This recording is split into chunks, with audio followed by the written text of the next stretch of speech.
นางอนัตตาวิปัสสนาภาวนาหาหันยอดธรรมอนัตตา2 ชั่วโมงเต็มก่อนนี้นางปฏิบัติกุกรรมในเขาพร้อมกันไว้สาเยตนา3 เจ้าก่อนพุทธังที่พุทธาเจ้านั้นผู้เจมีเฮาคาไว้คาออกสาธุธรรมังที่ธรรมานาตาเจ้านั้นผู้เจมี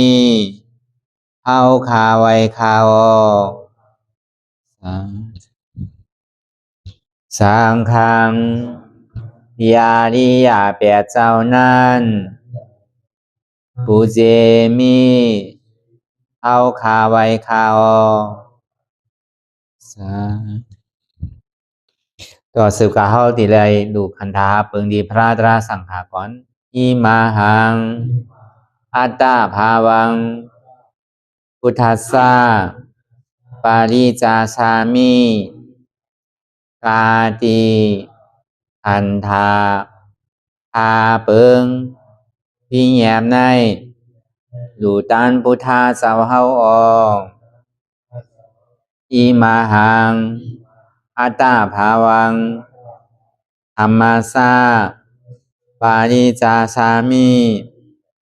กาติอันธาพาเปิงพี่แยมในดูตันธรรมะสาวเฮาออกอิมาหังอัตตาภาวังสังคัสสะปาริจาสามิกาติอันธาพาเปิงพี่แยมในดูตันอาริยสังขารสาวเฮาออกต่อสิกว่าเฮาก็อ่อนกันเนาะผู้หลวงที่ปุญญาก็ปันโตอริยเจ้ากุเจ้าก่อนอริยเจ้ากุเจ้าค่ะในยามเมื่อไหร่ก็ดีอันข้าวอ่ำหูเสเลตั้งกามลงสามเปิงไหลวนพิษไหลลาพิษไหลเหตุพินมาเจอนานแค่นดอปดปล่อยวางความบันขาวเขาอย่าให้เป็นอันตรายลงอันเหตุตามาโผนิปานันสกันติคโนมโนกัมมังวสีกัมมังกายกัมมังแสมมุเรวนพิศลาปิตัวเอพิมาติอาริยะเจ้าภูเจ้าสวรรค์พ้นความไม่ถินไม่ใช่นำกองการนั้นขินในยามในจึงข้าวก็บินเสียสมมาเขาปวุนทีวิสิตาธรรมะตังโดอาริยะเจ้าเขาภูเจ้าสวรรค์พ้นความไม่ถินไม่ใช่นำกองการนั้นขินในยามในจึง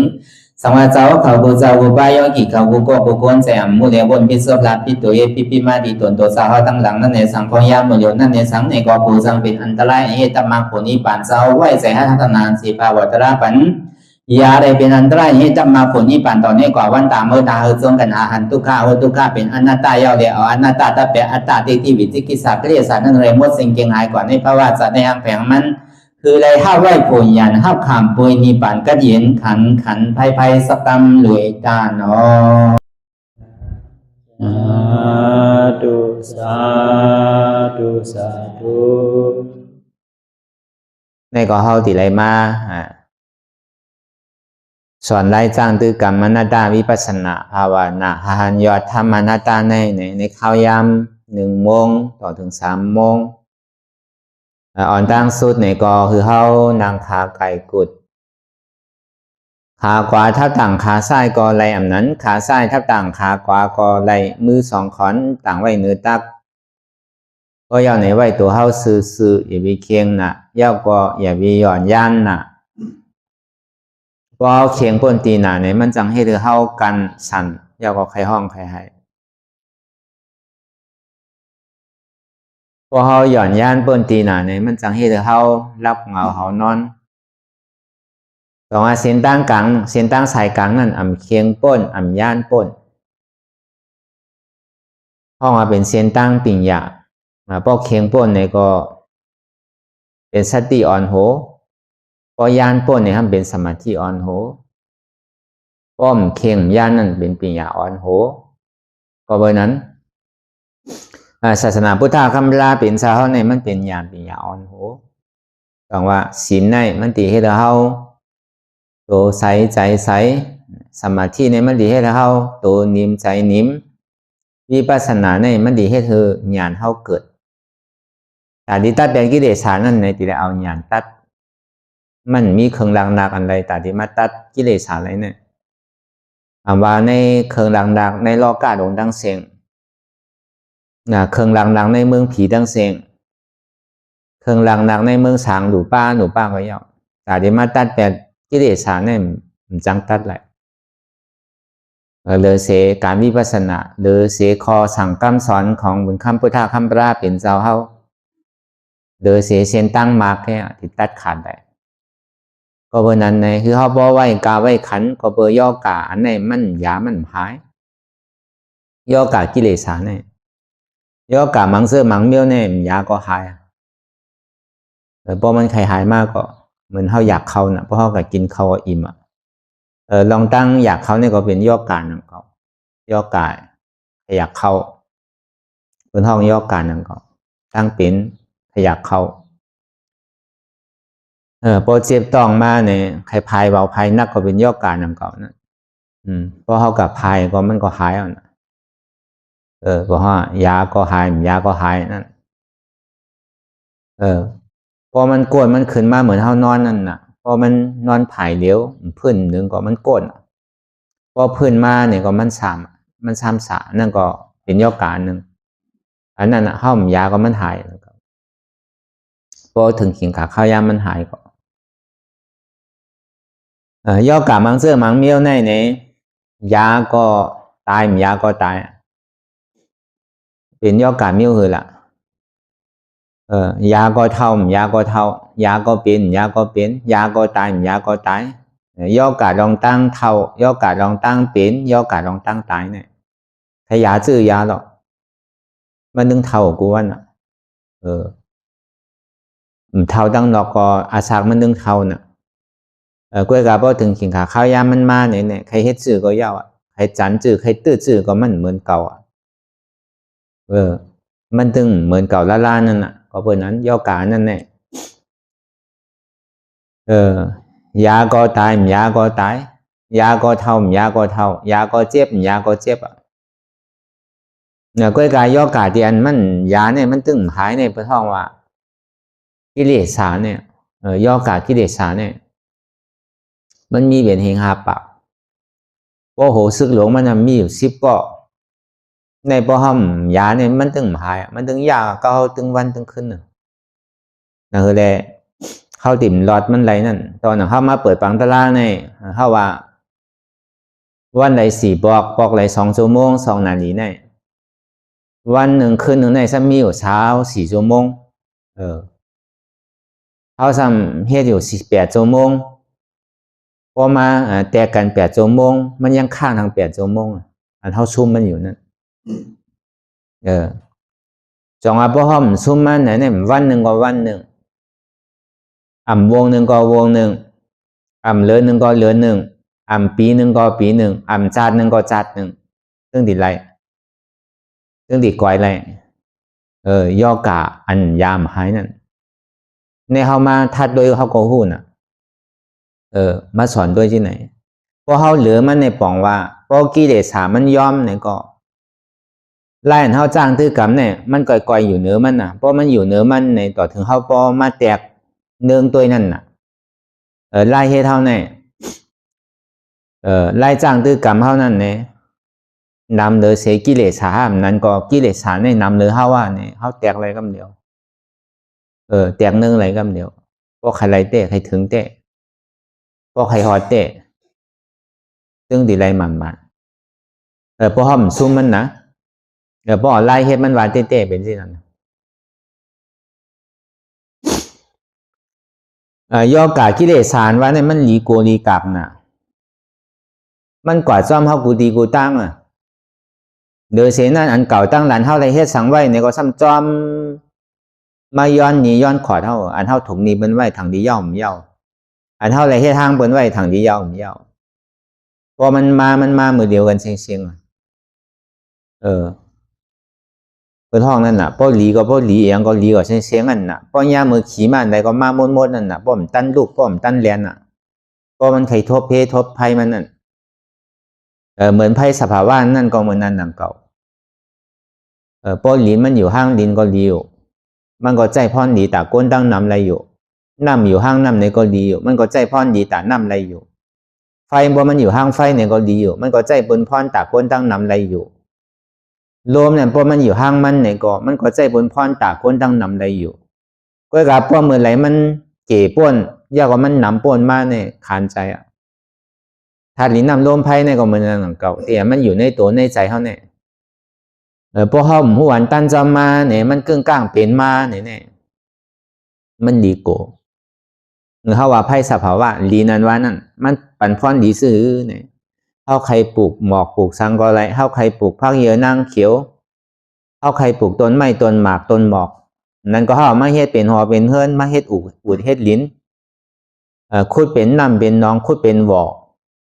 คุดใจอะไรกูเจอกูลองกูเปิงอ่ะลิ้นเนี่ยเพราะมันอยู่ห้างมันห้างขอเอามาเฮ็ดสังก็ไร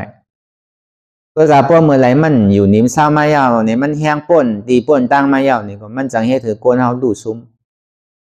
หวานเมืองดมแหล่สังเฮ็ดถือก้นดูก้นตายพอลิ้นมันแตกมาก็พอเหมือนมันอยู่ห้างก้อยมันเป็นก้อนห้างก้อยได้ก่อนเป็นสังพอมันแตกมาก็สุกซักหมดอ่ะในสภาวะของธาตุดินนั่นเมื่อมันนักหรือเดี๋ยวมันรุ่มก้อยเนี่ยเป็นสังเพราะอันนักมันสั่นลมยาวเนี่ยก็มันหลั่นลมมันเสียงยาวเนี่ยก็ดินมันมันงาก่อยยาวดินมันสั่นมันคอนมายาวเนี่ยก็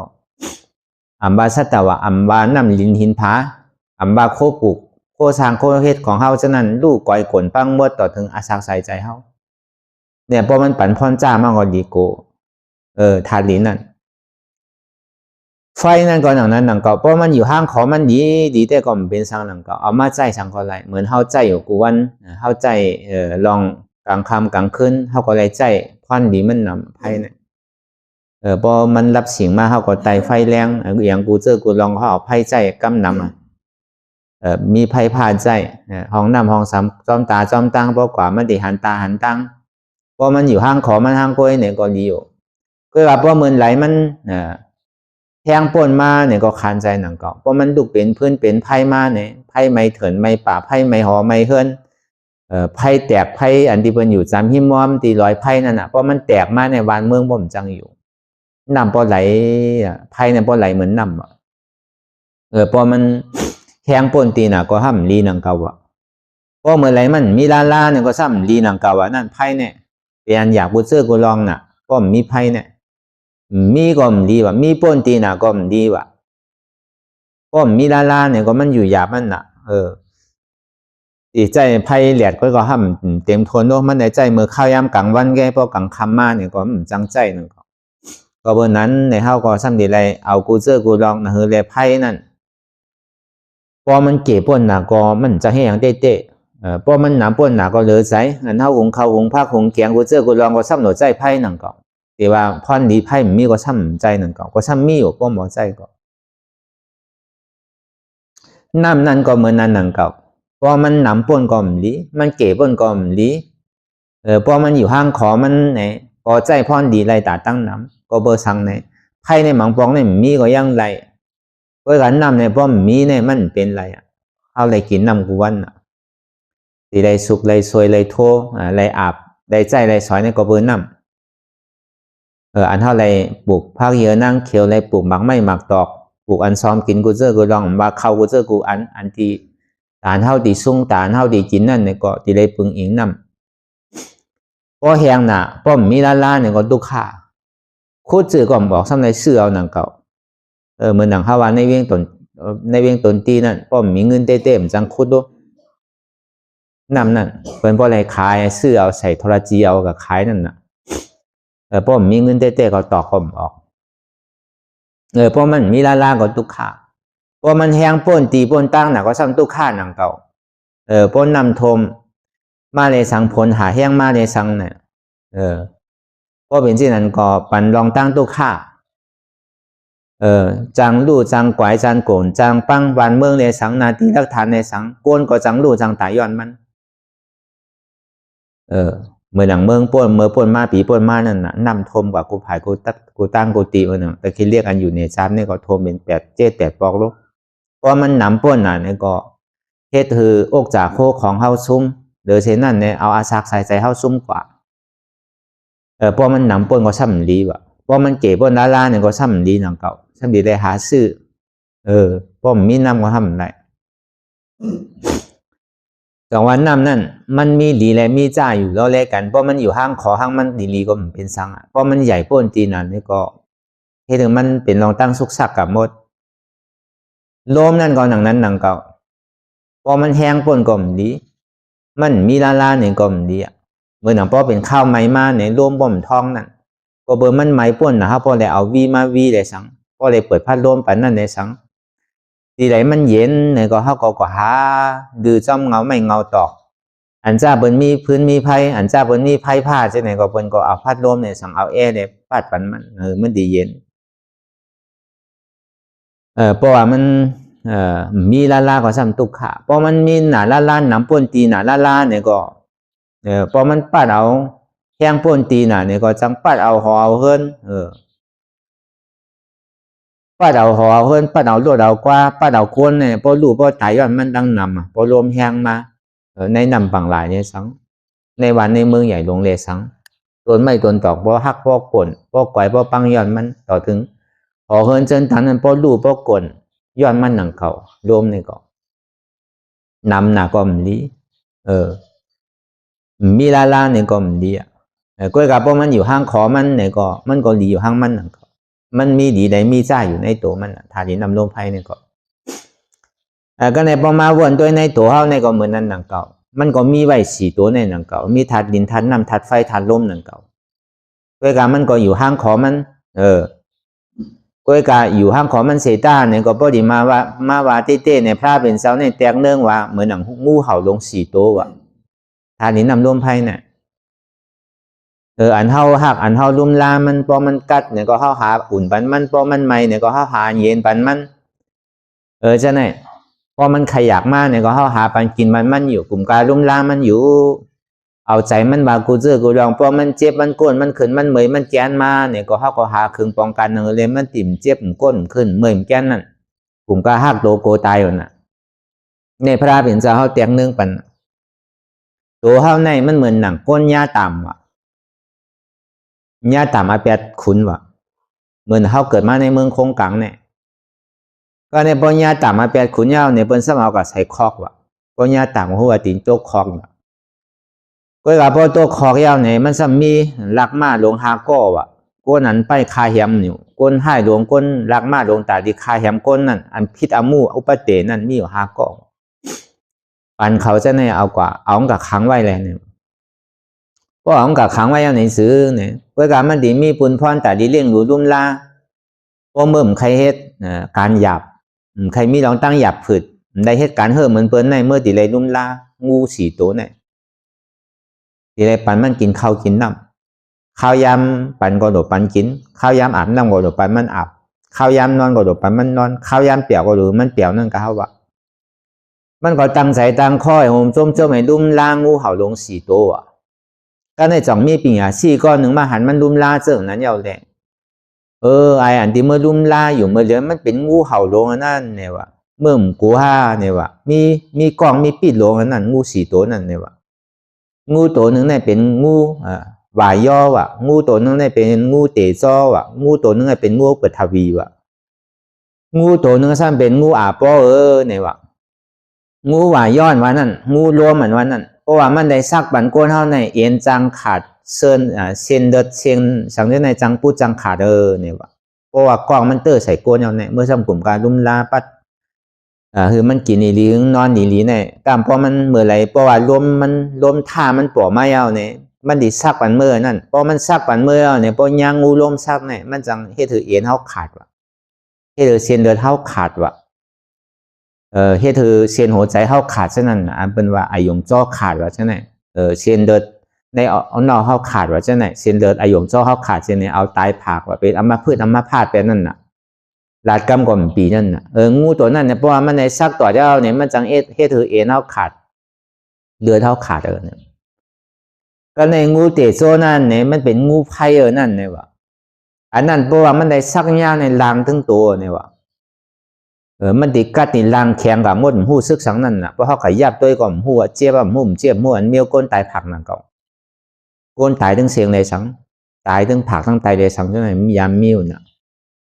งูเมียวนั่นเนี่ยเพราะมันได้ซักมายาวเนี่ยเพราะลม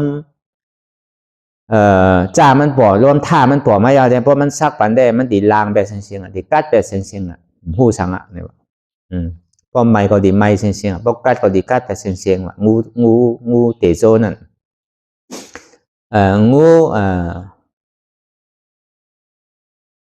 งูปัทวีงูทานลิ้นนั่นเนี่ยงูลิ้นนั่นเนี่ยเพราะมันในซักปัญญาเนี่ยนักกว่าตั้งตัวแข็งกว่าตั้งตัวว่ะงูเมียวนั่นเพราะนักเนี่ยเพราะยาวแข็งนั่นน่ะตีลาดกล้ามก็แข็งกึกแข็งกักไปเลยจางยางก็จางยางห้างกล้วยนั่นน่ะงูตัวไหนเนี่ยเพราะมันในซักเตอร์งูลิ้นเนี่ยเป็นลางเป็นแข็งไปเลยก็ในงูนำเนี่ยงูหนาเพราะทานนั่นเนี่ยเพราะว่ามันได้ซักเตอร์เนี่ยเป็นตุ่มเปื้อตุ่มเยินนั่นใช่ไหมอันเป็นใกล้ว่าเป็นแกนเสือใช่ไหมเป็นน้องในว่าใช่ไหมเป็นแกนเสือในตับในไส้ว่าเป็นแกนเสือในหมากหัวใจเป็นแกนเสือในตับในปอดว่าใช่ไหมงูนั่นดีกลัวเพราะอยู่มาตีไรคำเวทนาย่าก็ตีไรตายย้อนมันเนี่ยว่าเมื่อกลัวเมื่อกลุ่มการลุ่มลามันอยู่พอเมื่อกลัวก็ปลายเลยเนี่ยว่ามันซ้ำปั่นแห้งมันปลายว่ากับเนี่ยมันก็กูเตียวกับเนี่ยมันก็เก่ากันลุ่มลามาตั้งหึงเก่าถังว่ามันเป็นของดีของแมทเก่าถังว่าเก่าตีหลอดเพ่หลอดหลานเนี่ยมันใจรู้น่าเก่าหลอกคัดใจปลายมันเนี่ยมันก็คัดใจเรียนปลายว่ากับเนี่ยเพราะมันเรียนปลายก่อนเย้าเนี่ยก็เบิกกูหนานั่นน่ะพอมันเรียนไปแล้วก็มาหลังมาดวงหาก็จอมเรียนกวนมันห้องมันมาว่ามาได้เมื่อดีกว่าที่ไรเนี่ย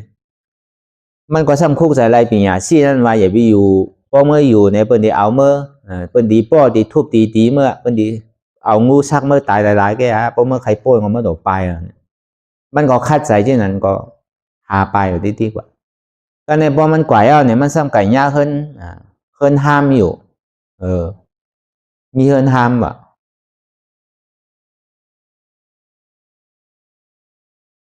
พอมีเฮินห้ามเนี่ยมันก็อยู่ที่เฮินห้ามว่ะเฮินห้ามเนี่ยทั้งหมดเนี่ยมันมีอยู่6 หลังว่ะเฮินห้ามนั่น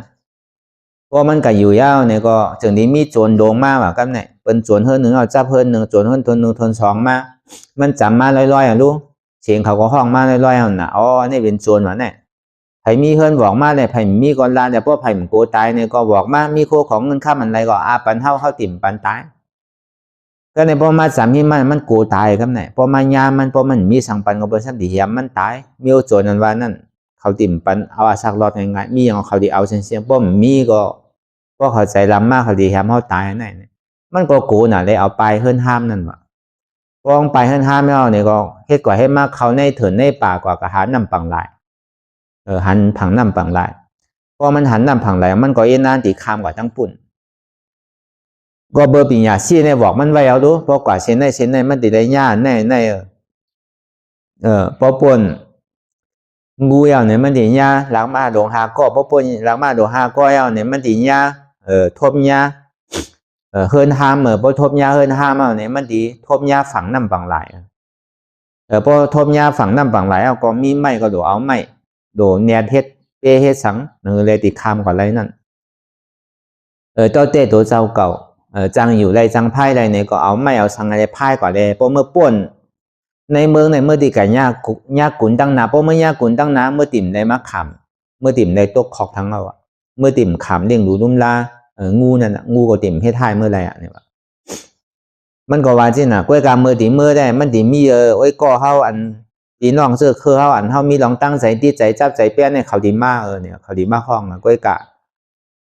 เป็นไผมากก็ย่าอันลำลองนั่นเฮาเอาตัวเฮารอดตั้งเนี่ย ก็เบอร์มันได้ถ่อมยินที่นั่นเนี่ยก็มันก็ห่างแฮนเปมันดิพาย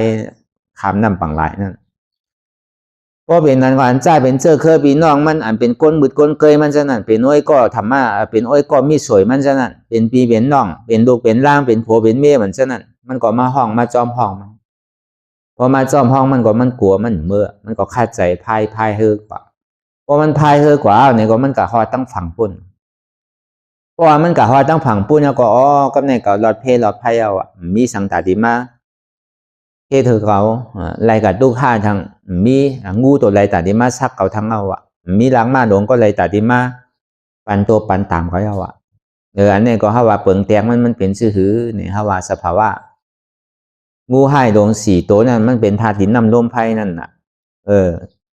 พอมันปานาโจกำหนังเนี่ยมันปานาโจทางอีดะโจแก้บโจข้าวก็คือเฮามนเฮาเปียวก็อาเปียตั้งพิษมันนั่นมันตีให้เธอเฮาวันหนึ่งเจ้าพวกเมื่อเฮายังกว่าอะไรไปอะไรมาอะไรอยู่เฮายังมีหวานมีแห้งอยู่ได้ก่อนเป็นสัง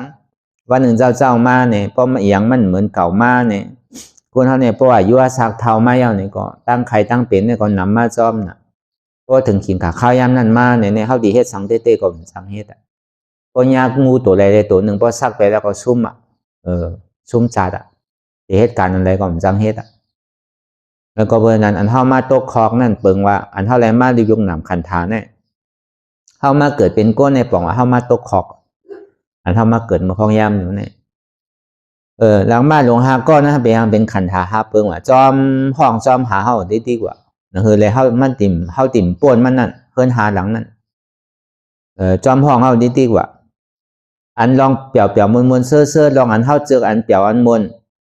ในธาตุดินน้ำลมไฟเนี่ยก้นกำหนังเนี่ยมันเจอเปี่ยวเจอมวนเจอเซ่อรู้อันตุกข้าเนี่ยมันเจอนะมันก็ขึงปองการอยู่กูเจอกูลองเหมือนกันเหมือนหลังก้นดุมลางงูนั่นน่ะมันก็ถังว่ามันเปี่ยวมันมวนมันเซ่อมันสายเอามันติ่มปันอาเปียสังลองอันเปี่ยวอันมวนอันเซ่อลองอันเซ่อสารเนี่ยก็กล่อมได้ตุกข้าเขาเย้าก็กับว่าหนึ่งเจ้ามาเนี่ยมันเปลี่ยนที่นั้นมาเนี่ยมันซ้ำขึ้นมาซักเขาขึ้นงูลิ้นงูน้ำงูไฟงูรวมนั่นพอซักขึ้นอย่างก็กวายเป็ดจังกว่าตั้งไรถ้าการเดี๋ยวได้หับตามกว่าต่อถึงพอตายกว่า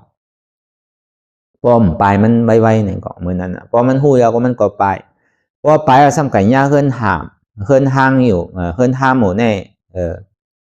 มีอยู่6หลังนั่นมี6หลังซื้อเนี่ยหูตาหูหลังซบโตใจว่ะอันนั้นเป็นเฮิรนห้ามว่ะ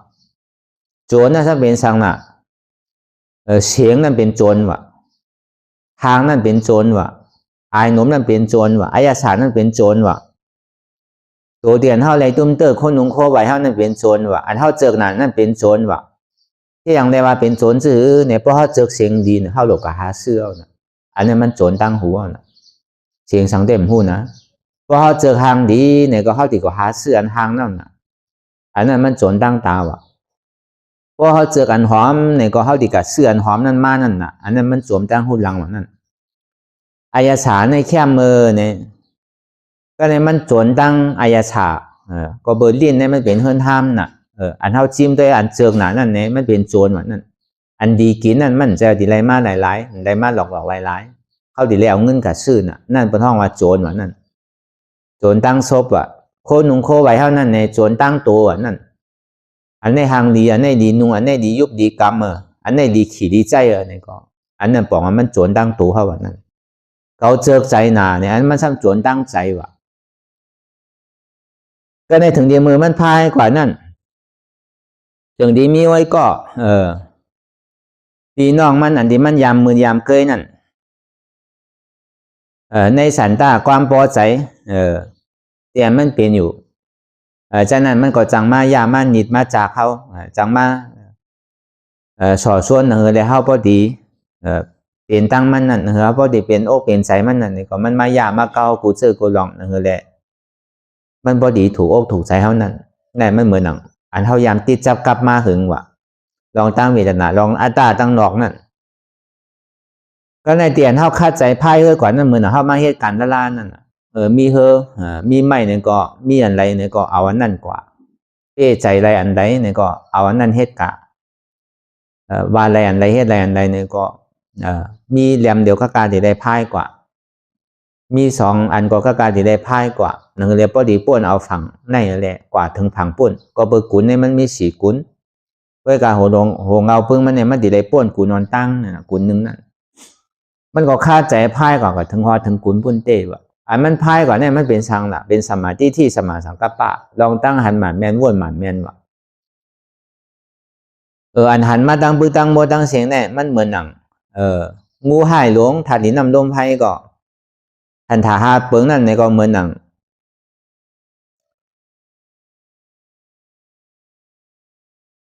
หลังมาหลวงหาก็มันดีทุบดีป้อดีเขามันอ่ะเพราะเขามันหยาบเขาไหลขึ้นมาก็เขาติ่มจังผาดมันไหล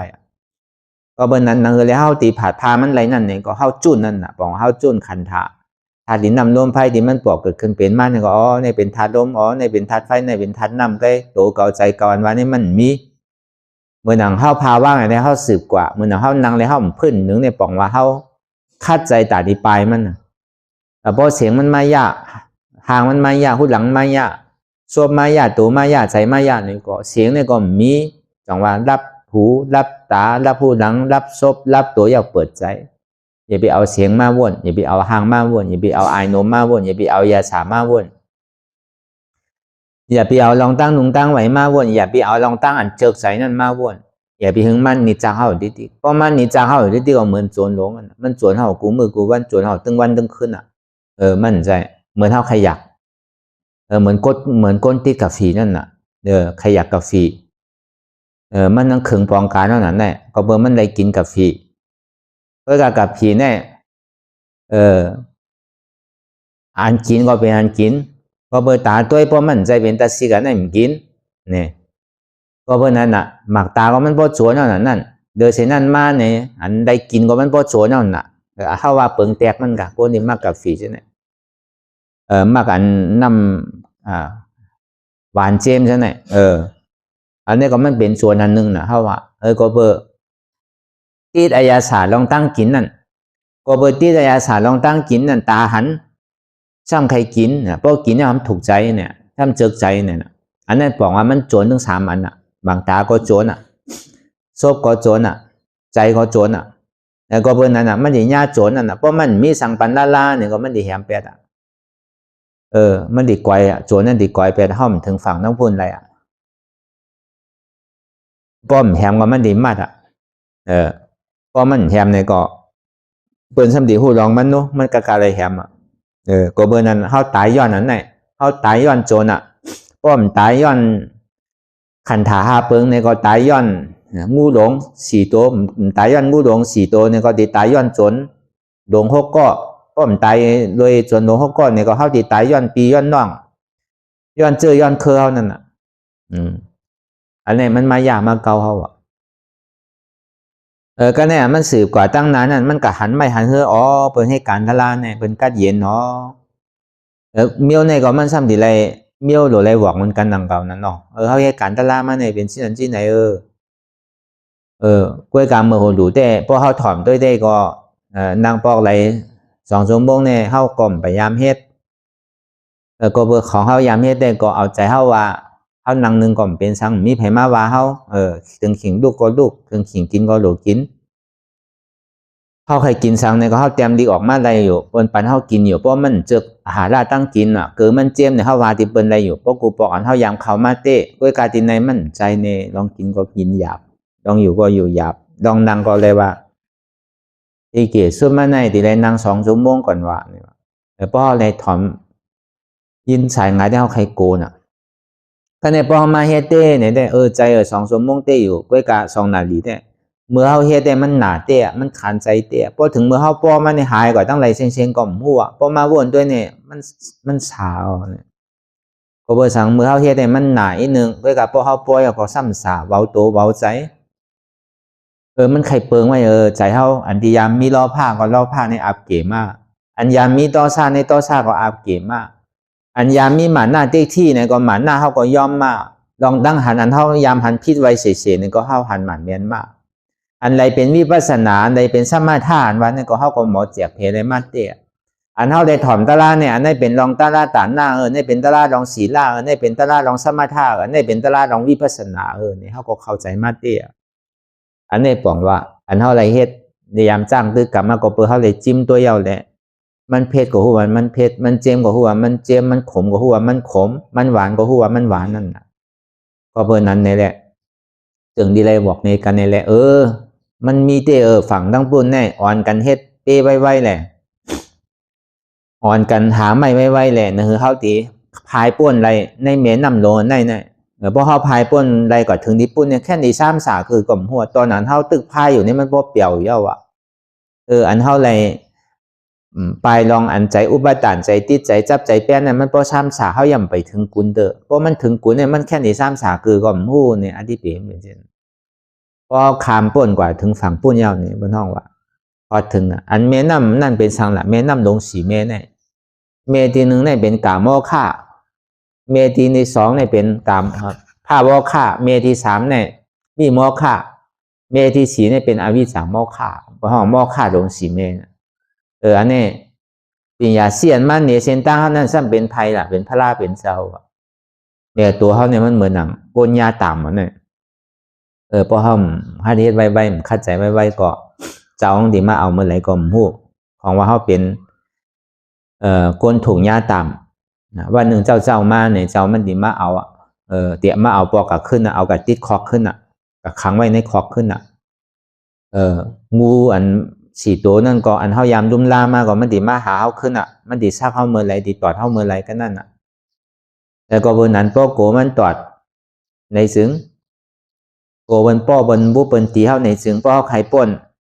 อันยอกาเมียวตีอันว่าป้อมยามหายว่านั่นได้ลองได้ว่ามันเป็นคอนดำลองเลยเปิ้นจังว่าการนั้นเฮาไม่ให้การวิปัสสนาเนี่ยมันเป็นยายามตายเฮามาหายายามตายเพราะว่าเป็นเมียวเยตนาเนี่ยก็เป็นเยตนาแก้วแม่3 เปิงเยตนาแก้วแม่3 เปิงเป็นห้องไว้พระราเยตนาตระเยตนาสังขารเยตนาในเยตนาแก้วแม่3 เปิงเนี่ยมีไผจังมาลักมาโจรเอาจังมีไผตาดีมาหิมเอาได้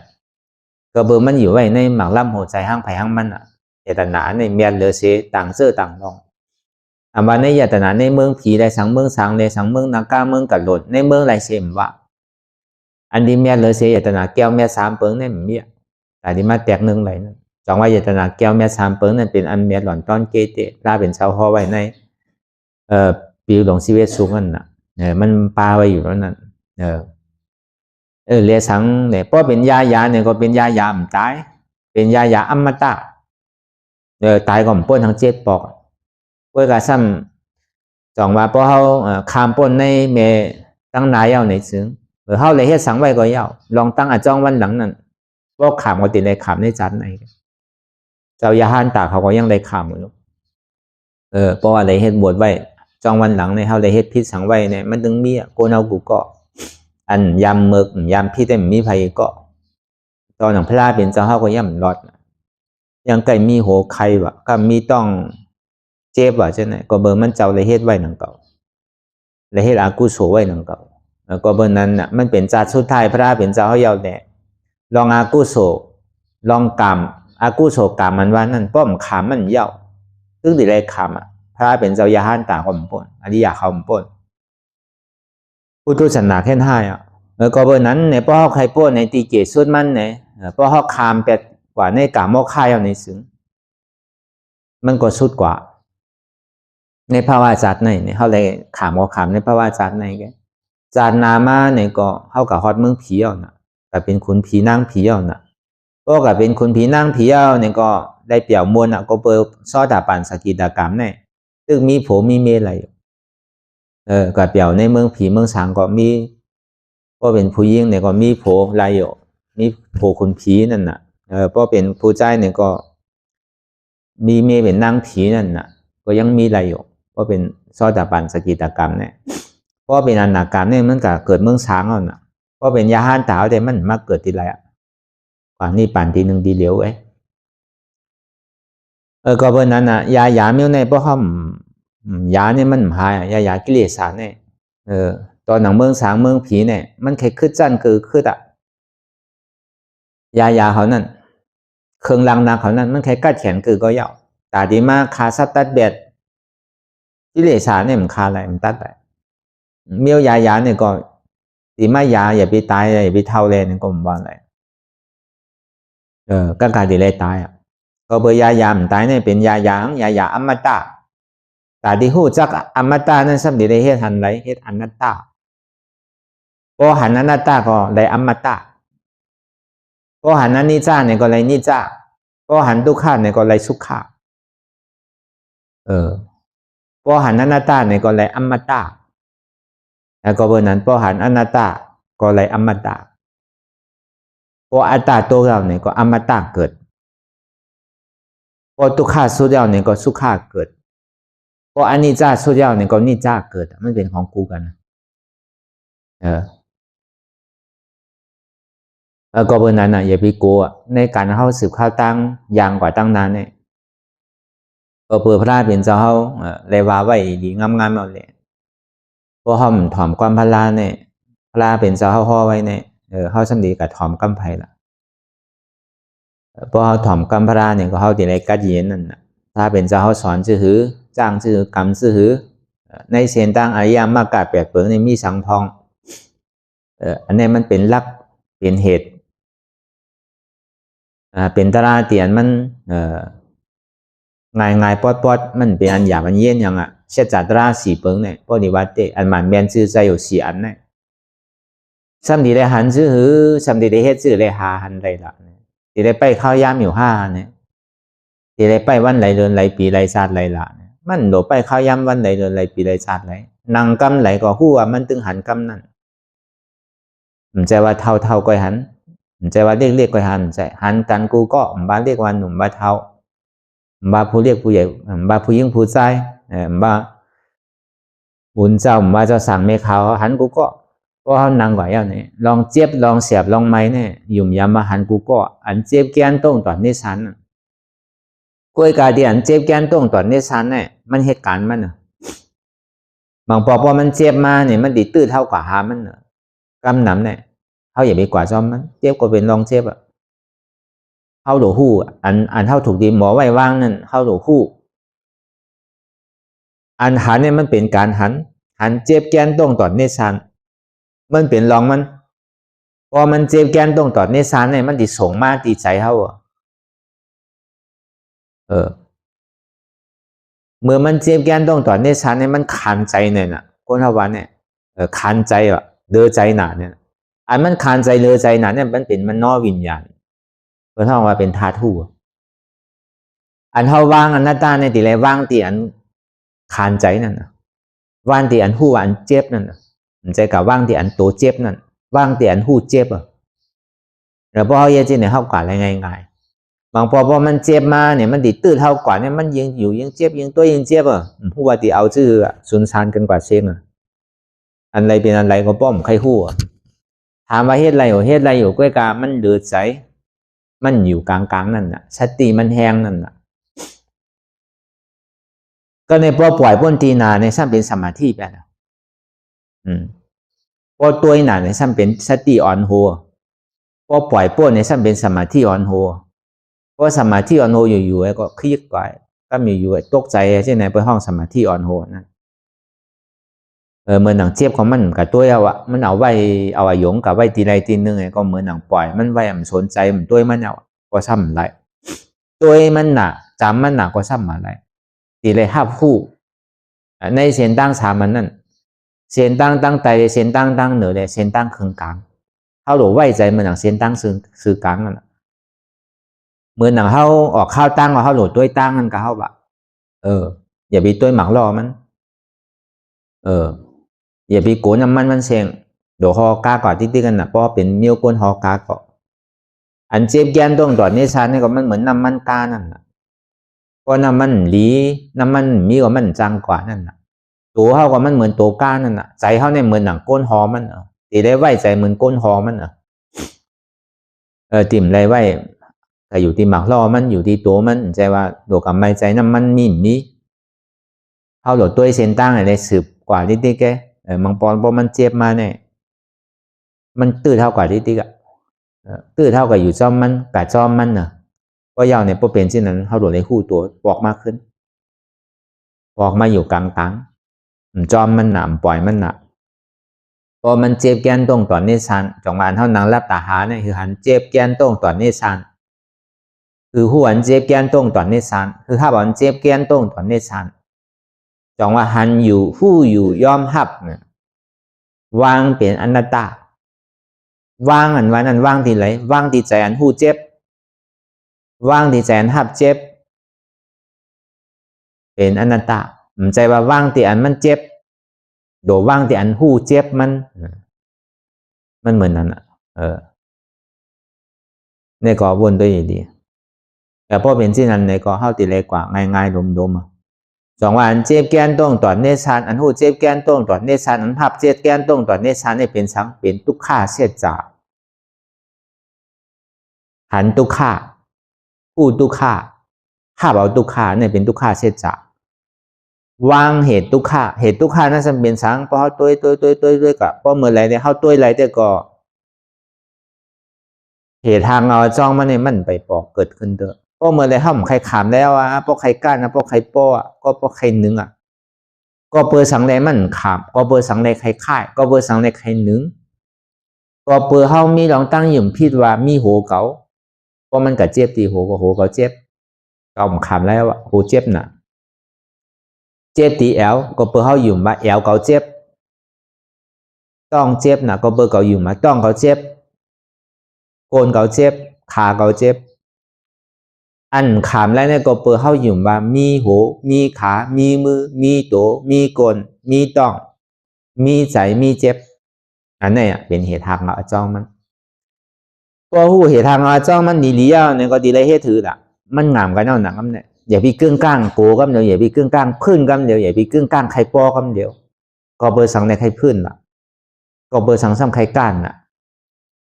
มันโดดถามที่นั่นนะป้อมถามที่นั้นเนี่ยมันหูอาจองมันเหตุมันก็เปิดขามันเจ็บหนาเนี่ย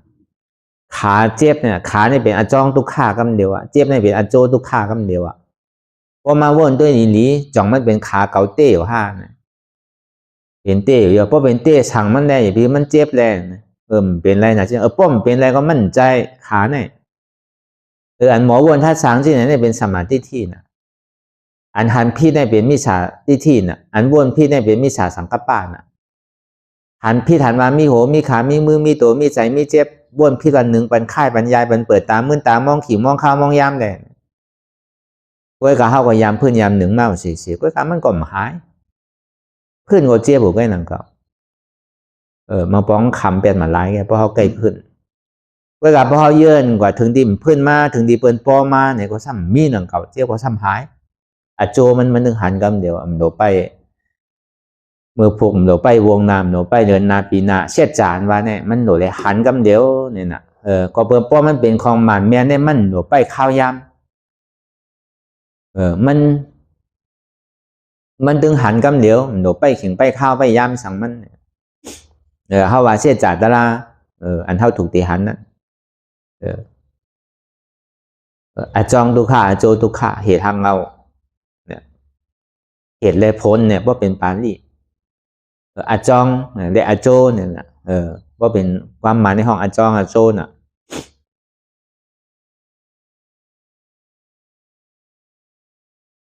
ซ้ำทีไรให้ถือในทีไรเอามากาเสียจ่ามากาเสียจ่านั่นเป็นชังเนี่ยเป็นอนัตตาอนัตตาเนี่ยมันใจเก่าพอมันหันปอกเกิดขึ้นเป็นมาอันเท่าว่าเหตุอนัตตาเนี่ยพวกเขาเอาใจมือเดียวเขาเดี๋ยวเอาใจมือไรที่นี่มันจำเป็นมันโหลเฮ็ดแล้วเมื่อมันไปหันเนี่ยเข้าซ้ำใจอยู่ก็ในพอมันหันมาเนี่ยมันแค่โหลใจมีได้มันผายเอาโหลพันกำเดียวเดี๋ยวไว้อย่างอย่าไปคมในอย่าไปผายในพักมันแกมันโหลถอดมาพันกำเดียว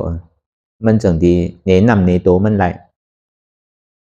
พอมันมีโหมันบาก็เปิดมีโหในมีเจ็บก็เปิดมีขาในมีเจ็บก็เปิดมีแอวในมีเจ็บโหมมีขามมีมือมีก้นมีโตมีใจมีเจ็บมี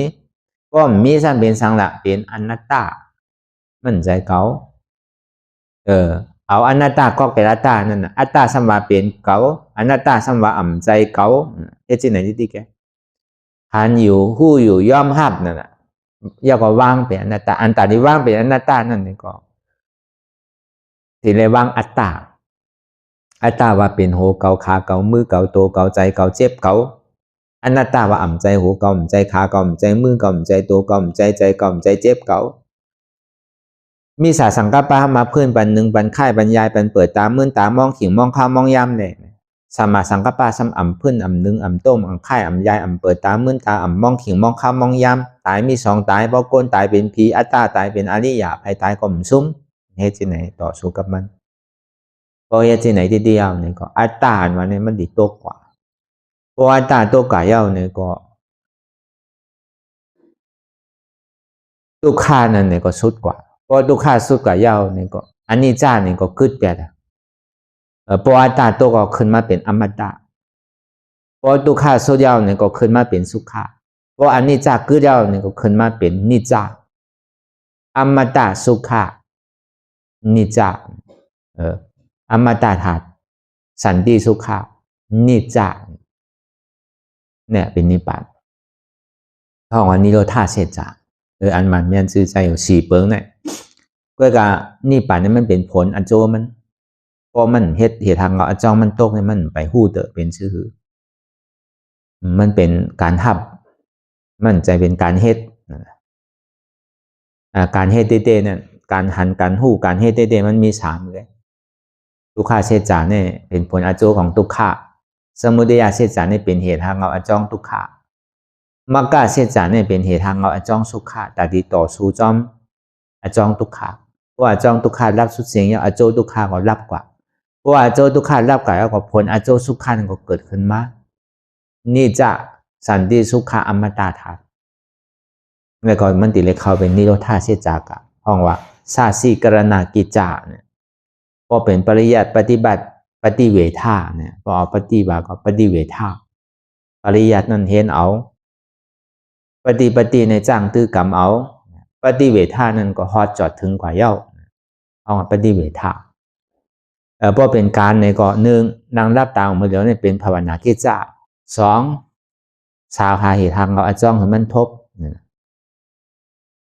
ทัศนากิจจาเนี่ยมันหู้จักเหตุทางเราอาจ้องมันนะสามมาเนี่ยเพราะหันเหตุทางเราอาจ้องมันดีๆเย้าเนี่ยก็ประหารหน้ากิจจาเพราะว่าตาตกมดสุดกับเย้าเนี่ยก็เข้ากับดีเป็นซาซี่กรณากิจจาเพราะว่าเป็นผลอโจสุขะอันนี้ก็เป็นคือก็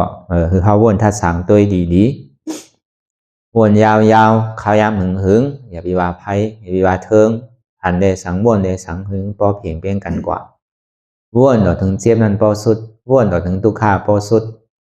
ถ้าต่อถึงอัตตาพอตกพุทธขาดกว่าอันใดที่มันพุทธปอเกิดขึ้นเปลี่ยนมานั่นในก็คือเอาหมอวางเป็นอนัตตาสะพอไหลเนี่ย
ลองตั้งอันเป็นอยู่กุเซอกุยา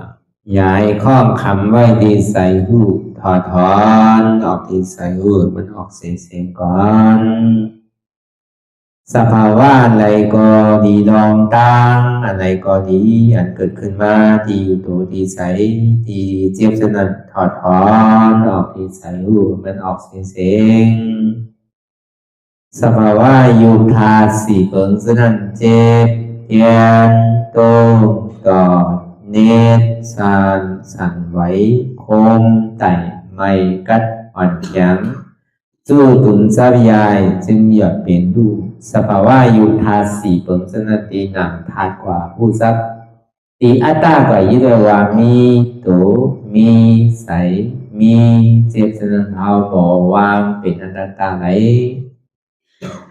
ลองแสนพ่องปิวอยู่อันเฮาว่นลึกว่นเลยอยู่เป็นเดิมเป็นลาวอยู่ซึ่งในสาวถอดถอนออกตีใส่หูมันออกเสียงก่อน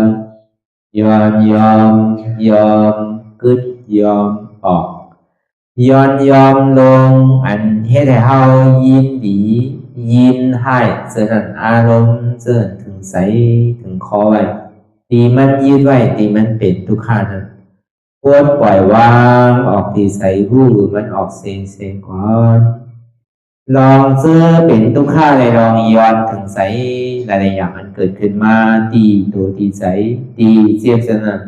ปวดวางย่อเสียงก่อนก่อยค่ายย้ายลายหนึ่งพื้น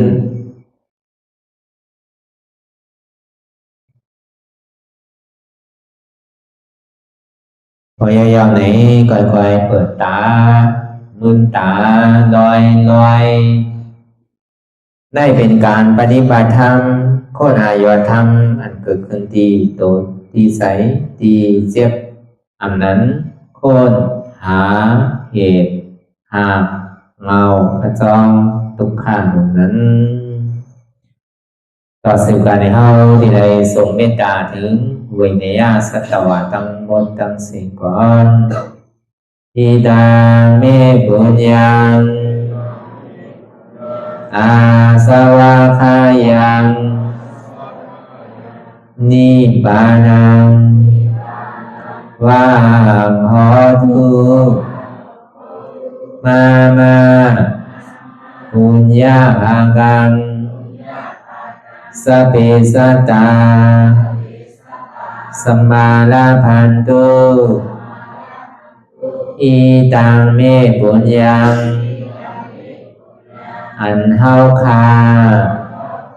ไลมาตือกรรมปฏิบัติวิปัสสนาภาวนาหาอันยอดธรรมอนัตตาในอาสวะคายังเป็นอันถาสัพตัดเตนาสวะสีเปิงเสียวแลนิพพานังตีนิพพานังขอดูให้ถึงเสกัมติคามาปุญญาภากังพรดีอันคามานาวิปัสสนาภาวนาทรงยืนปันสเปสัตตานังเอวปอเมสลาญาติกาดึงเคเจอเคได้ก็แลจากว่าสัตวาทั้งสิ่งดังดวงนั้นสมาลาพันตุอะไรพรดีนำกันตั้งเฮาคา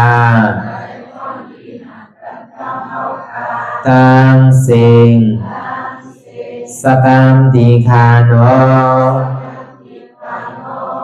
สาธุสาธุสาธุ ต่อสิกว่าเขาก็อ่อนกันนับหัวหลวงที่ปุญญาโกปันโตอริยเปเจ้ากูเจ้าก่อนอริยเจ้ากูเจ้าข้า